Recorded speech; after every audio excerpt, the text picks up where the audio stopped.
Told you it was gonna happen again. Let's go. Let's go. Third thunderstorm warning for. I don't even know.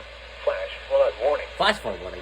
for the following counties: Armstrong, Pennsylvania. Armstrong flash flood. The Okay. National Weather Service in Pittsburgh has issued a flash flood warning for Allegheny County in southwestern Pennsylvania, northwestern Fayette County in southwestern Pennsylvania, central Washington County in southwestern Pennsylvania, northwestern Westmoreland County in southwestern Pennsylvania, southwestern Armstrong County in west central Pennsylvania Ew. until 5:30 p.m.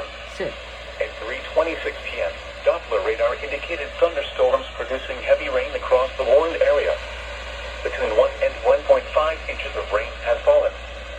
Flash flooding is ongoing or expected to begin shortly. Hazard: flash flooding caused by thunderstorms. Source: radar.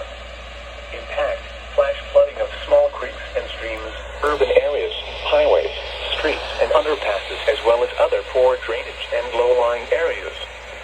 Some locations that will experience flash flooding include Pittsburgh, Penn Hills, Mount Lebanon, Bethel Park, Ross Township, McCandless Township, Monroeville, McMurray, McNewport, Washington, Franklin Park, Canonsburg, Vandergrift, Apollo, Gastonville, Shaler Township, Plum, West Mifflin, Northside Pittsburgh, and Baldwin. Turn around. Don't drown when encountering flooded roads.